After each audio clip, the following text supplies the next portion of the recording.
Hello, welcome to my channel. My name is Will, however you know me, it doesn't matter. Um, I just, welcome to my channel. I'm so happy to talk real. You see me, and I know I do the podcast, which is real, but you see me, and I don't see you, but you get the point. So I have a bunch of ideas of what I want to talk about and things like that, and my opinions about things, because that's the name of my channel. Because I've always been into movie reviewers on YouTube, and also like just people that do analysis of things, like those shitty video essays that everyone makes fun of. I used to watch a lot of those, unironically, I must confess. And I have so many great ideas, but me, just like everyone else, we're all human. We all are so caught up in other things that are happening in our life that we always find that, oh, we don't have time, and to an extent it is true. But I just thought, there's so many things I want to talk about. How about I just talk to you about some books I like, or just some books I'd recommend, books that I really like, or just, yeah, books. We're gonna talk about books. So here's what I'm reading right now. This is The Divine Comedy by Dante Alighieri, the Florentine poet. Yeah, he was exiled. This is, so I've known what this is about longer than I've actually gone around to reading it, because I always went to school with people that had read it before, and I've seen videos explaining the plot and things like that, and then the message. I mean, there's tons of different ways you can interpret Dante. That's kind of what makes him really interesting. I must say though, this translation, no, I don't have experience with any other translations, but the way that this is written, for me at least, it's kind of hard to follow what's happening, literally. And that's not always a bad thing, because being forced to think in different ways, obviously that can be great, but I don't know, it's just like the style of the writing might not be my thing. For those of you who don't know, well, this is only the first part of Dante's trilogy, so to speak. I don't know why I did three fingers. Maybe because it was a trilogy. I don't know. So it was Dante's trilogy. The Divine Comedy is made up of three parts. Inferno, which is this one, Purgatorio, and Paradiso. Yeah. So in this one, Dante, the main character, he's the main character of his own story. He's depressed in real life. He's just exiled from Florence for reasons I don't know why. And he's just, he's very fascinated about our life after death, and writes about his journey into hell. It's really cool. The plot is, it's just, it's fascinating. And how, as a practicing and observant Catholic, it's really interesting how real it feels almost. And I don't know how you guys are going to take that, and I know this isn't doctrine. None of this is divinely inspired. It's literature.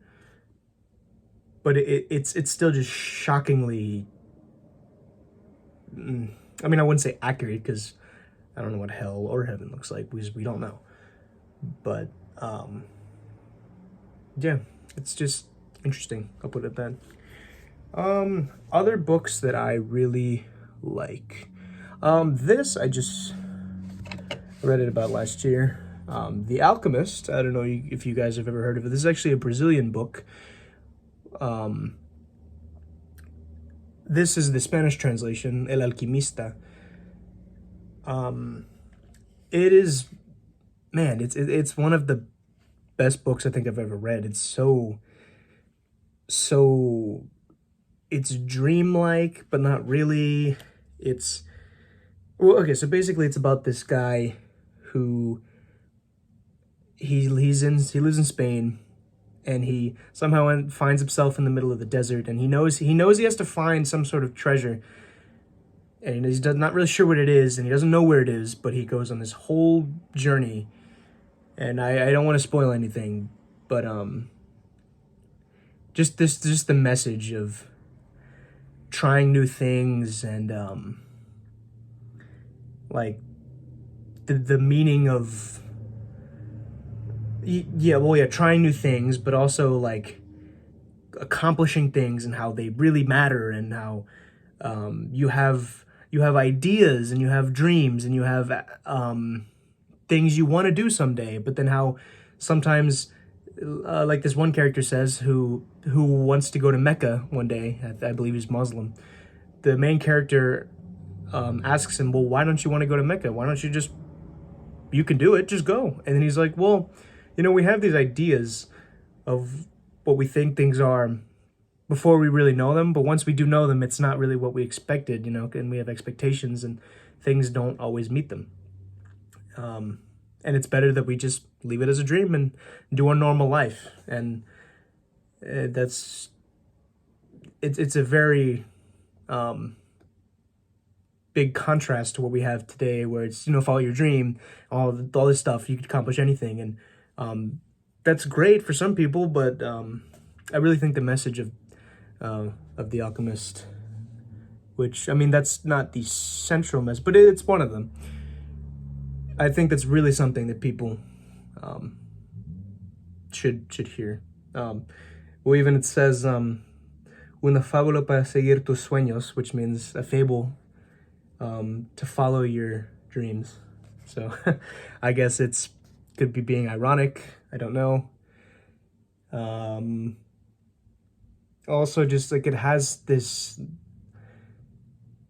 thing for religion and how would you say, just mysticism.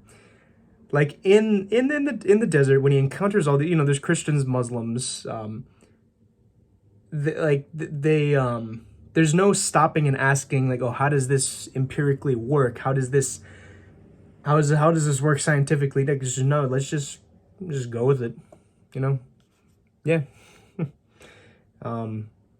Yeah, it's really just, yeah, it's great. Go read it. I also read it in Portuguese. Oddly enough, I've not read it in English, my own language, but I don't know. I think it's better that you read it in Spanish, Portuguese anyways, just because of the setting, and it's the original language anyways. What else? This is actually the last book I read before the Inferno. This is Harry Potter and the Chamber of Secrets in Spanish, after reading the first one in Spanish. Obviously, there's probably nothing special about this translation, but, I enjoyed it because I know the story, because I like Harry Potter. Yeah, a lot of people would tell me that this is probably, it's not the same as reading the original, but that's the thing, I don't know, because I haven't read the original English books in so long. I read them way back when I was in like lower school, so I wouldn't really know, but I still get all the themes. I understand Spanish nearly perfectly at this point. No, yeah, like everything goes through, all the points hit when they need to, and I don't really think you lose much of anything. It's kind of like the Bible. I don't know how to read the Bible in Hebrew. I have a copy of the Torah right here, but I don't. It's this one, which is in the original. It's the original text, but I don't know how to read it yet. But you do get the same experience when you read the Bible in English. And I know a lot of these things I'm saying could be controversial, but I don't care. This is my channel, and I can talk about whatever I want. What else? I did read Harry Potter in Portuguese as well. Harry Potter, Pedra Filosofal. Loved it more than the Spanish translation, actually. This is actually something interesting. In the Spanish version, none of the names of the characters, places, anything were Hispanicized. You know, so like words that wouldn't have an English translation, like Hagrid, or certain items, you know, that like they're made up, so there's no translation in Spanish. But in the Portuguese translation, they Lucicized, they Portuguesed them, you know, the a lot of the words. So Hagrid is actually Rubio or Rubeo, depending on how you read it. Which I thought that was neat. They also changed Ollivander's name, the wand seller's name, to instead of Ollivander, it's Olivaras. If you have seen my video on the Harry Potter method, which I do think is a really good way of learning languages, you would remember that detail. Thank you if you watched that, if you remember that, seriously. What else? Ooh, this is something I picked up at Barnes & Noble maybe a month or two ago. The Essential Tales and Poems of Edgar Allan Poe. I am not close to have read all of the stuff in here. I have only read a select few, typically the stuff that we've read in school, and I already know are good, and I just want to read them again, like The Raven. Excellent. I mean, I really don't know what to say. It's hypnotizing, it's entrancing, it's just the way he uses the English language and the way he wields it, I should say. And how he's describing things in ways that you would never even think that you could, the way he describes the plot, because if you read this poem for the first time, you're probably not going to understand what's happening, literally, which isn't, you know, like I've talked about that before with Dante. That's not the worst thing ever, because there's like artistic value in that. Yeah, and just obviously what it's talking about in the messages, about letting things go and accepting things the way they are, and how if you don't let things go, they can consume you, and you can never do anything again, and you just become, you know, nevermore. Yeah. I hate to sound so stupid and annoying, but that's whatever. What else? Oh, the Telltale Heart. That's another good one. And I know I shouldn't spend too much time talking about all these things, but in every little detail. But there's a lot of things I want to talk about. I've been honest with you guys. What else would I want to? I have a copy of this. Sorry, The Silmarillion. Haven't read it yet. The only Middle-earth book I've ever read is actually The Hobbit, which I really love. That's one of my favorite books. But I've never read The Lord of the Rings. I've seen the movies. I really think they're good, like most people do. I will get around to reading this one day. I'm just not sure. Trust me, I really do want to read this. Just can't really think of the time. Beautiful cover art, by the way. I really love this like series of cover art. This like publication line. It's really nice looking. It's simple, gets the job done. What else is worth sharing right now? Oh, I read a little bit of this. This is the complete short stories, or Los Cuentos Completos de Jorge Luis Borges. He is an Argentine poet and writer. This is one of the hardest things I've ever done in my Spanish journey, because this is probably the hardest thing to read in a foreign language. Not just this, but like this style and this subject matter and all this stuff, and like, because, you know, reading kids' books is one thing. Reading something you're already familiar with is one thing. And then reading something you're already familiar with that is at a low reading level, like Harry Potter, is one thing. But reading something where you have no reference, no, like, not much footing in Spanish literature and Spanish style of writing, and you just go ahead and read it, and you might lack a few things to learn in Spanish still. But when you just go and read this, it's not easy. This is probably like this is a 5. This is definitely a 5 out of 5 for like a difficulty scale. That's a thing. I guess it's a thing because this is my channel, and I'm just gonna say this. Harry Potter would be like a 2, arguably a 1, depending on a lot of the different things. Where, but this is definitely a 5. And I read the first set of short stories. He has sets of short stories that he writes. The first one I read, it's the first one sequentially in the book. It's called The Universal History of Infamy, is, I believe. I haven't read the English translation. I wouldn't know if that's how they translate the title, but in Spanish it's La Historia Universal de la Infamia. Yeah, that's what it is. Or de la Infamia. I can't remember if it's masculine or feminine. It's got cool little things that are actually like, a lot of you guys might wonder what it is he actually writes about. The stories I read were actually, some of them were real stories that have already been told, actually. Like, 47 Ronin, I believe, is one of them. But obviously, like, it's in Spanish, and it's in like a different, it's in Borges' style. And he is a very hard writer to pin down what he's trying to say and stuff like that. But there's like that. There's stuff about like there's Italians in New York, stuff like that. I believe there might have been like some Ukrainian gangs or something. Also probably in like Eastern U.S. There's also some like story about in Louisiana.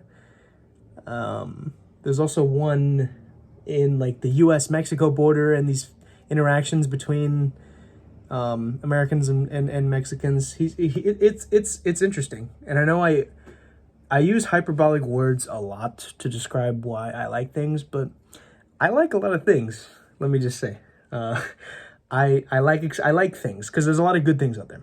I know there's a lot of shitty things, and there's a lot of things that make you like want to just, but this is stupid. But anyways, there's a lot of really awful stuff out there. Like awful media, awful entertainment, awful literature. There's awful everything out there. But there's also like, you know, stuff that reminds you how awesome things can be. Like Harry Potter is one of those things. The Alchemist is one of those things. The Inferno is one of those things. This is one of those things. There's tons of things out there, guys. And that's why I enjoy, like, I don't really know what the words you would put on it, like art, media, entertainment, literature, basically just things that you can critique, which I guess you could say art. The reason I like it so much is just because it can remind you how great things can be and how truly intricate and just how masterful and just, I'm talking in I really don't know what to say anymore. I basically just made this video because I want to talk about things, and yeah, hope you liked it. Go read stuff, go listen to stuff, go watch movies, go watch a movie you've never seen, go listen to an album that you've never listened to. Stop listening to the same music over and over again. I'm very guilty of this. Go read a book. Go read a book about literally anything. It's great. I love reading. It's so relaxing. After I work out, I have the hypest bench session ever. Or just like deadlifts, anything. After I have such like a great workout, coming home and just reading. It's so nice. It's really nice. It just relaxes your mind. It makes you think in ways that you don't normally do. Yeah. Yeah, just try new things. I've tried tons of new things in the past 2 years. Just been like, yeah, you know what? New experiences are great because you learn new skills, you learn new things, you just always new, But then at the same time, you can't always be consuming new things because then you need to have, well, let me put it this way. What you think is good is really gonna depend on the time, because I think good things definitely need time for us to process them and time for us to comprehend them and dissect them in order to really know if they're good. Because if something's only good the first time you consume it, or you watch it, or you read it, or you listen to it, whatever it is, whatever kind of art it is, it's if it can never be as good that first time and it gets worse every time, then it does have value. I'm not saying it's not good, but it's not great. And that's how you really know when something's awesome. I know that with The Alchemist. I've read it twice. I'm gonna read it again. It's awesome. Definitely, yeah, that's how you pick your favorites. That's how you develop a taste. It's time. I've talked about a ton of different things in this video. I'm so glad if you guys went through this whole thing. I just like to talk about things. I love to talk about things with people. Mainly just like this stuff, like books.